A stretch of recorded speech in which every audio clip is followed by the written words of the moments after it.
Hi friends, നിങ്ങൾക്കെല്ലാവർക്കും നമ്മുടെ ചാനലിൻ്റെ രുചികരമായ മറ്റൊരു എപ്പിസോഡിലേക്ക് സ്വാഗതം. നമ്മൾ ഇന്ന് തയ്യാറാക്കിയെടുത്തിരിക്കുന്ന ഒരു ചിക്കൻ ബിരിയാണിയാണ്. അപ്പോൾ ചിക്കൻ ബിരിയാണി എങ്ങനെയാണ് തയ്യാറാക്കിയെടുക്കുന്നത് നോക്കാം.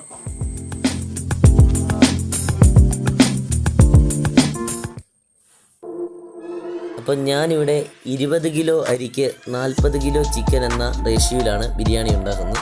അപ്പോൾ അതിലേക്ക് ആവശ്യത്തിനുള്ള മഞ്ഞൾപ്പൊടി, ഉപ്പ് എന്നിവ ഇട്ട ശേഷം നന്നായി ഇളക്കിയതിന് ശേഷം 1 മണിക്കൂർ നമുക്കിത് റെസ്റ്റിന് വെക്കാം. ഇതൊന്ന് വറുത്തെടുക്കാനുള്ളതാണ്.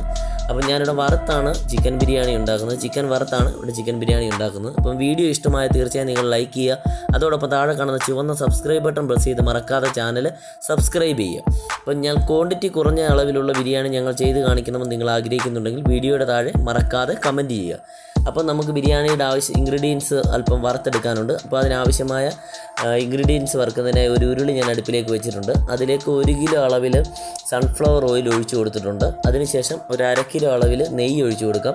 ഇത് നന്നായി ഒന്ന് ചൂടായി വന്ന ശേഷം നമ്മുടെ ബിരിയാണിയുടെ മെയിൻ ഇൻഗ്രീഡിയൻസായ അണ്ടിപ്പരിപ്പ്, കിസ്മിസ്, സബോള, കറിവേപ്പില എന്നിവ വറുത്തെടുക്കാനുണ്ട്. ഞാനിവിടെ 1 കിലോ അളവിലാണ് അണ്ടിപ്പരിപ്പ് എടുത്തിരിക്കുന്നത്. അത് നന്നായിട്ട് നമുക്കൊന്ന് വറുത്ത് കോരിയെടുക്കാം. അതിനുശേഷം കിസ്മിസ് വറുത്ത് കോരിയെടുക്കാം. അപ്പോൾ ഒരുപാട് ഇത് മൂത്ത് പോകരുത്. ഏകദേശം ഈ ഒരു മൂപ്പ് വരുവാകുമ്പോൾ തന്നെ നമുക്കിത് എണ്ണയിൽ നിന്ന് കോരിയെടുക്കണം. അതേപോലെ തന്നെ നമ്മുടെ കിസ്മിസും നമുക്ക് വറുത്തെടുക്കാം. കിസ്മിസ് എണ്ണയിലിടുമ്പോൾ തന്നെ പെട്ടെന്ന് തന്നെ ആയി കിട്ടും. അതുകൊണ്ട് കിസ്മിസ് ഇടുമ്പോൾ നിങ്ങൾ ശ്രദ്ധിച്ച് കോരിയെടുക്കാൻ ശ്രമിക്കുക.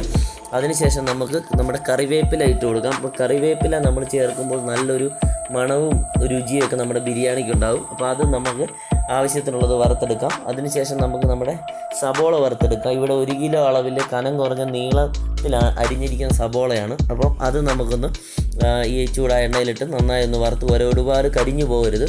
ഒരു ഗോൾഡൻ ബ്രൗൺ കളർ ആകുമ്പോൾ തന്നെ എണ്ണയിൽ നിന്ന് ഇത് കോരിയെടുക്കണം. അല്പസമയം ഇരിക്കുമ്പോൾ ഇത് വീണ്ടും നല്ല ബ്രൗണിഷ് കളറായി വരുന്നതാണ്. അപ്പോൾ നമുക്ക് അതിനുശേഷം നമുക്ക് നമ്മുടെ ചിക്കൻ വറുത്തെടുക്കാം. അപ്പം 3-4 പ്രാവശ്യമായിട്ടാണ് ഞാൻ ഈ ചിക്കൻ വറുത്തെടുക്കുന്നത്. ചിക്കൻ വറുക്കുമ്പോൾ പ്രത്യേകം ശ്രദ്ധിക്കുക, ഇത് ഒരുപാട് മൂത്ത് പോകാൻ പാടില്ല. ഏകദേശം ഈ ഒരു പരിവ് ആകുമ്പോൾ തന്നെ എണ്ണയിൽ നിന്നും നമുക്കിത് കോരിയെടുക്കണം. അതിനുശേഷം നമുക്ക് ഇതൊന്ന് തണുക്കാനായി ഏതെങ്കിലും ഒരു തുറന്ന പാത്രത്തിലേക്ക് നമുക്ക് ഇട്ട് വെക്കാം. അപ്പോൾ ഞാനിവിടെ ചിക്കൻ മുഴുവൻ വറുത്ത് കോരി എടുത്തിട്ടുണ്ട്. ഈ ഒരു പരുവത്തിലാണ് വറുത്ത് കോരി എടുത്തിരിക്കുന്നത്.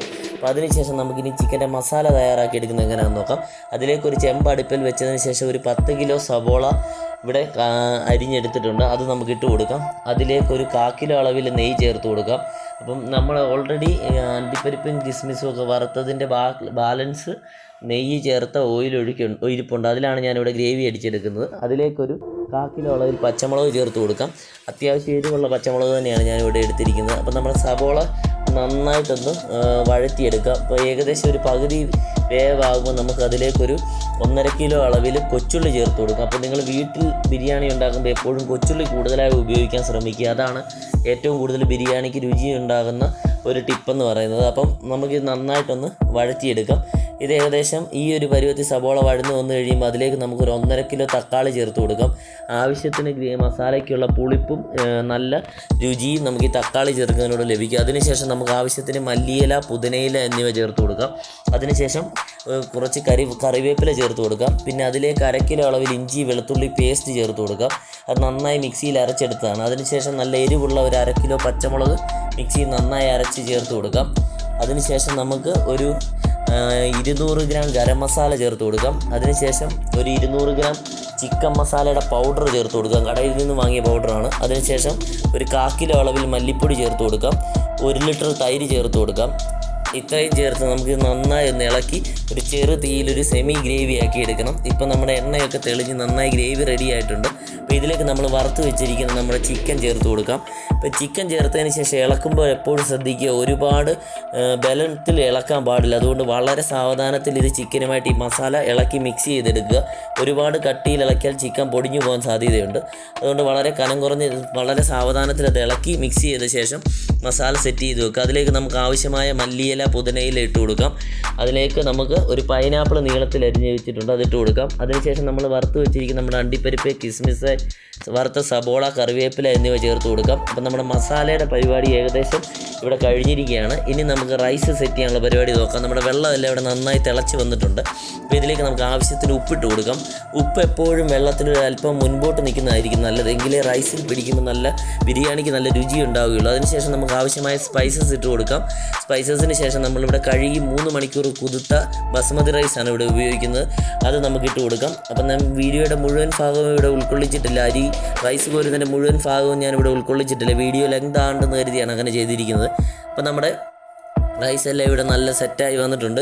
ഒരു 80% കുക്കായ റൈസാണ് അത് ഞാൻ കോരിയെടുത്തിരിക്കുന്നത്. ഇനി നമുക്ക് നമ്മുടെ ബിരിയാണി മസാലയുടെ മുകളിലേക്ക് അരിയിട്ട് കൊടുത്ത ശേഷം നന്നായി ദം ചെയ്ത് ബിരിയാണി ആക്കി എടുക്കാം. അപ്പോൾ ആദ്യത്തെ ലെയർ നമ്മൾ ഇട്ട് കൊടുത്തിട്ടുണ്ട്. അതിൻ്റെ മുകളിലേക്ക് നമുക്കിനി ആവശ്യത്തിനുള്ള മല്ലിയില ഇട്ട് കൊടുക്കാം. പിന്നെ നമ്മൾ വറുത്ത് വെച്ചിരിക്കുന്നത് നമ്മുടെ ബിരിയാണിയുടെ മെയിൻ ഇൻഗ്രീഡിയൻസ് ആയ അണ്ടിപ്പരിപ്പ്, കിസ്മിസ്, സബോള, അതിൻ്റെ കറിവേപ്പില എന്നിവ വറുത്ത മിശ്രിതം ഇട്ട് കൊടുക്കാം. അതിനുശേഷം നമ്മുടെ ബാക്കിയുള്ള മുഴുവൻ ചോറും കോരി ഇതിൻ്റെ മുകളിലേക്ക് ഇട്ട് കൊടുക്കാം. അപ്പോൾ ഞാനിവിടെ ബാലൻസ് ഉള്ള ചോറും മുഴുവൻ നമ്മൾ കോരിയിട്ടിട്ടുണ്ട്. അതിനുശേഷം നമുക്ക് നമ്മുടെ ബാക്കി ഉണ്ടായിരുന്ന അണ്ടിപ്പരിപ്പ്, കിസ്മിസ് എന്നിവ ചേർത്ത് നന്നായി തന്നെ നമുക്ക് മുകളിലേക്ക് ഇട്ട് കൊടുത്തതിന് ശേഷം നമുക്ക് മൊത്തം ഇട്ട് സെറ്റ് ചെയ്ത് നമുക്ക് ദം ചെയ്തെടുക്കാം. അപ്പം ബാക്കി 80%-ത്തിന് ബാക്കി 20% ദമ്മിലിരിക്കുമ്പോൾ തന്നെ അത് വേവ് കറക്റ്റ് ആയിക്കോളും. അപ്പോൾ ഇനി ഇതിലേക്ക് നമുക്കൊരു 1 കിലോ അളവിൽ ഡാൽഡ ഒഴിച്ചു കൊടുക്കാം. മെൽറ്റാക്കിയ ഡാൽഡയാണത്. 1 കിലോ അളവിൽ ഡാൽഡ ഒഴിച്ചു കൊടുത്തിട്ടുണ്ട്. അതിനുശേഷം ഒരു 1/2 കിലോ അളവിൽ പശുവിൻ്റെ മിൽമ നെയ്യാണ് ഞാനിവിടെ ഉപയോഗിച്ചിരിക്കുന്നത്. 1/2 കിലോ അളവിൽ മിൽമയുടെ നെയ്യ് ചേർത്ത് കൊടുക്കാം. ഇനി അതിലേക്ക് നമുക്കൊരു 100 മില്ലി റോസ് വാട്ടർ ചേർത്ത് കൊടുക്കാം. റോസ് വാട്ടർ ചേർക്കുമ്പോൾ ഒരു പ്രത്യേക മണം ബിരിയാണിക്ക് കിട്ടും. അപ്പോൾ ഞാനിവിടെ ബിരിയാണിയുടെ എസൻസ് ഉപയോഗിക്കുന്നില്ല.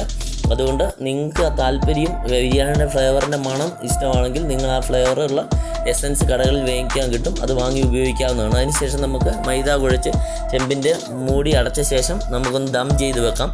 ഏകദേശം 2 മണിക്കൂർ ദം ചെയ്ത ബിരിയാണിയാണ്. നമുക്കിനി ഇതൊന്ന് പൊട്ടിച്ച് നോക്കാം. നല്ല ബിരിയാണി നല്ല മണമൊക്കെയാണ് ഇത് പൊട്ടിക്കുമ്പോൾ വരുന്നത്. ആവി അടിച്ച ഒരു മണം, ഒരു പ്രത്യേക ഫീലാണത്. നിങ്ങൾ ഒരിക്കലെങ്കിലും ഈ റെസിപ്പി ഒന്ന് ട്രൈ ചെയ്ത് നോക്കുക, തീർച്ചയായും നിങ്ങൾക്ക് ഇഷ്ടപ്പെടും. ഫീഡ്ബാക്ക് കമൻറ്റിലൂടെ അറിയിക്കുക. അപ്പോൾ മറ്റൊരു വീഡിയോയുമായി വീണ്ടും കാണാം. മറക്കാതെ ചാനൽ സബ്സ്ക്രൈബ് ചെയ്യുക. Thank you, by.